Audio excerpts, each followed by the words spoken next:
नमस्कार, मैं तनुज दीक्षित, आप मेरे साथ देख रहे हैं नेक्स्ट 9 न्यूज। आज हम बहुत अहम मुद्दे पर बात करने वाले हैं क्योंकि दिल्ली की सभी 7 सीटों पर मतदान हो रहे हैं और हमारे साथ स्टूडियो में मौजूद है अमन सर।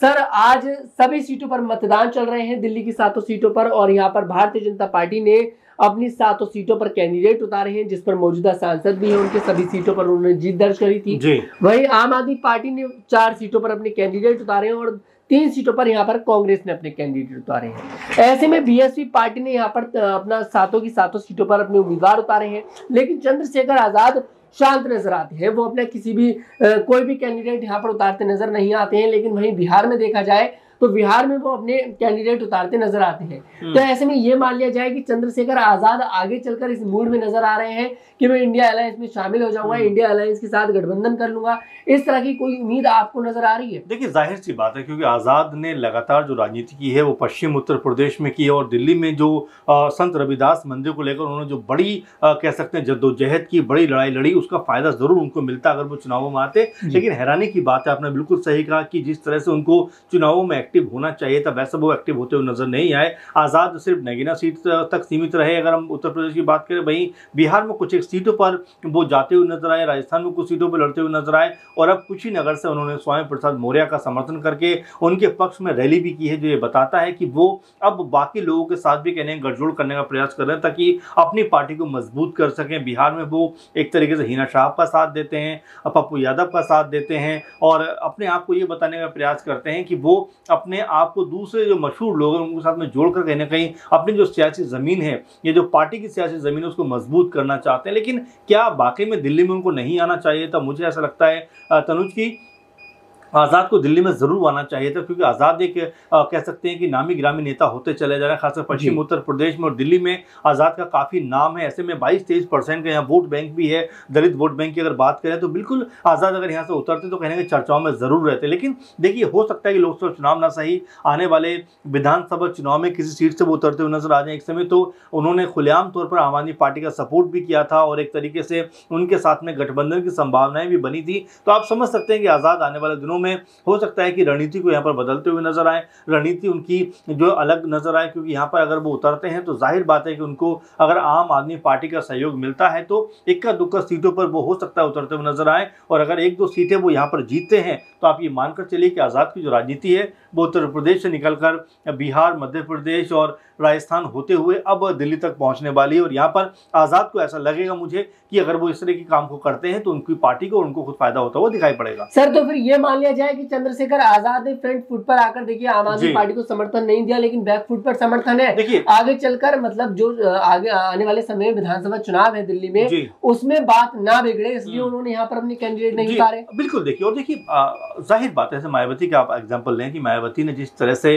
अपने 7 सीटों के ऊपर उम्मीदवार उतारे, जनता को शायद पता भी नहीं कि उनके उम्मीदवारों के नाम क्या क्या है। तो सिर्फ खाना पूर्ति करने के लिए आप लोगों को उतारते हो तनुज, और सिर्फ नाम मात्र के लिए चुनाव आप लड़ते हो। देखिए, अधूरे मन से कोई लड़ाई लड़ी नहीं जाती और जीतने के लिए आपको ये लड़ाई बड़ी करनी पड़ती है, आपको मैदान में उतरना पड़ता है, धूप में जाना पड़ता है, लोगों से मिलना पड़ता है, यानी कि एक जद्दोजहद आपको करनी पड़ती है जो मायावती या बसपा के एंगल से आपको नजर नहीं आया। तो अब इससे बेहतर है कि आज़ाद चुनाव नहीं लड़े। और देखिए, अभी नहीं लड़ने का मतलब ये है कि 3-4 महीने के बाद या 4-5 महीने के बाद दिल्ली में एक तरीके विधानसभा चुनावों का पूरा रण सज जाएगा और वहां पर बिसात बिछनी शुरू होगी। उस वक्त हो सकता है कि आज़ाद यहाँ पर अपना जो कह सकते हैं रूप है, जो पॉलिटिकल रूप है, वो दिखाते हुए नजर आ जाए। हो सकता है कुछ एक सीटों पर वो चुनाव लड़ते हुए दिखाई पड़े, क्योंकि देखिए 20-22% का जो वोट बैंक दलित होता है वो कम नहीं होता है। हो सकता है आज़ाद ने इसी के मद्देनजर ये चीजें की हो, इसी के मद्देनजर एक तरीके से कहें कि दिल्ली में अपने आप को अभी रोके रखा हो कि आने वाले वक्त में वो यहाँ पर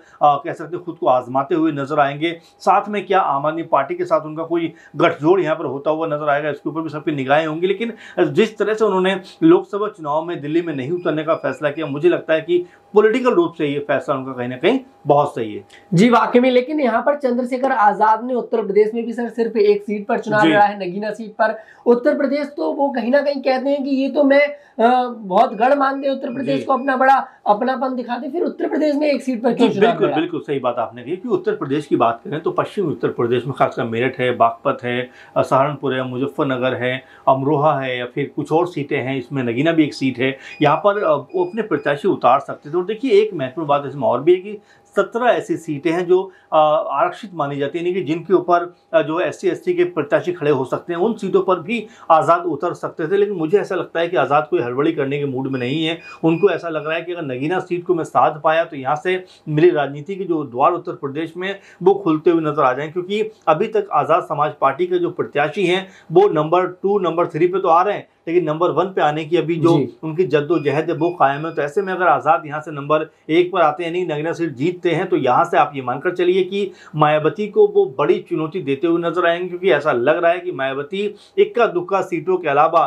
कहीं भी अपना प्रभाव छोड़ते हुए नजर नहीं आ रहे। तो वहां पर अगर आज़ाद समाज पार्टी एक छोटी पार्टी होने के बावजूद भी अगर नगीना सीट को जीतती है और बसपा भी एक आध सीट जीतती है, तो उनके बराबर के आकर खड़े हो जाएंगे। और यहाँ से आज़ाद समाज पार्टी का जो ग्रोथ है वो आप देखिए आने वाले चुनाव में, जब 2027 में विधानसभा चुनाव होंगे उस समय काफ़ी मजबूत हो चुका होगा, क्योंकि आज़ाद की जब आवाज़ जो है संसद के अंदर गूंजेगी तो यहाँ से वो अपनी पार्टी को बड़ा करते हुए नजर आएंगे। और यही मकसद शायद मुझे लगता है आज़ाद का कहना रहा होगा कि अगर वो चुनाव जीतते हैं तो उसके बाद उत्तर प्रदेश में अपनी पार्टी को न सिर्फ मजबूत करेंगे बल्कि कई सीटों से प्रत्याशी उतारकर कहीं ना कहीं जो राजनीतिक धुरंधर हैं उनको चुनौती देते हुए नजर आएंगे। सर, मैं आखिरी सवाल और यहाँ पर आपसे लेना चाहूंगा। जब बात दिल्ली की चल रही है, दिल्ली में 7 सीटों पर मतदान जारी है जैसे कि आज, ऐसे में क्या समीकरण आपको दिखाई दे रहा है यहाँ पर? क्योंकि भारतीय जनता पार्टी बड़ी मजबूती के साथ चुनाव लड़ रही है, आम आदमी पार्टी ने भी कोई कमी देखी यहाँ पर छोड़ी नहीं है। अरविंद केजरीवाल जब से जेल से बाहर आए हैं तब से उन्होंने ऐसी कोई सीट नहीं छोड़ी दिल्ली में जहां जाकर उन्होंने प्रचार न करा हो, रोड शो न किया हो।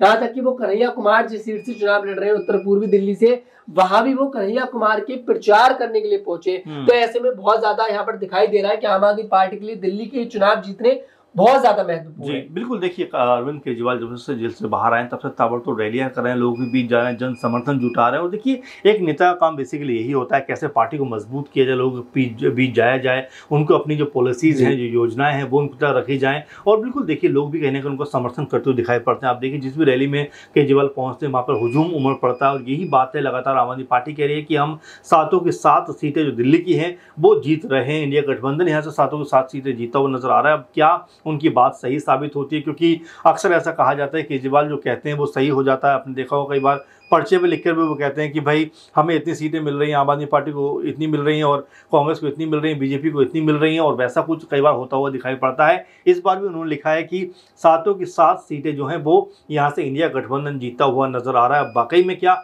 ऐसा होने वाला है? क्या वाकई में आम आदमी पार्टी यूँ कहें कि इंडिया गठबंधन यहाँ से सब सीट जीतता हुआ दिखाई पड़ता है? ये आने वाले दिनों में पता लगेगा। लेकिन फिलहाल ऐसा जरूर लगता है कि दिल्ली के अंदर कहीं ना कहीं जो आम आदमी पार्टी है वो मजबूती के साथ चुनाव लड़ी है। अब हार जीत का जो फैसला है ये 4 जून को जब मतपेटियां खुलेंगी, ईवीएम के रिजल्ट सामने आएंगे तब पता लगेगा। लेकिन फिलहाल माहौल कह सकते हैं आम आदमी पार्टी के पक्ष में कहीं ना कहीं बनता हुआ दिखाई पड़ रहा है। ये कितना वोटों में तब्दील हो पाता है, कितना मतदाता उनके पक्ष में वोट डाल पाते हैं, ये जब ईवीएम खुलेंगी, जब मतपत्र खुलेंगे, उस वक्त तनुज मुझे लगता है कि पुख्ता तौर पर पता चल जाएगा। जी वाकई में सर, सबसे पहले तो मैं यही कहूंगा आपको बहुत बहुत धन्यवाद। आपने हमारे साथ आए और हमारे दर्शकों के साथ ये महत्वपूर्ण जानकारियां जो है उनके साथ साझा करी।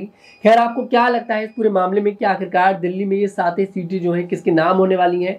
क्या अरविंद केजरीवाल को जो जादू है जेल से आने के बाद जो उन्होंने प्रचार ताबड़तोड़ किया है, क्या वो मेहनत रंग लाएगी वाकई में, या फिर एक बार फिर से बीजेपी इन 7 सीटों पर जीत दर्ज करेगी? हमें कमेंट सेक्शन में जरूर बताइएगा। अगर आपको हमारा वीडियो पसंद आया, हमारे वीडियो को लाइक करें, शेयर करें और हमारे चैनल को जरूर सब्सक्राइब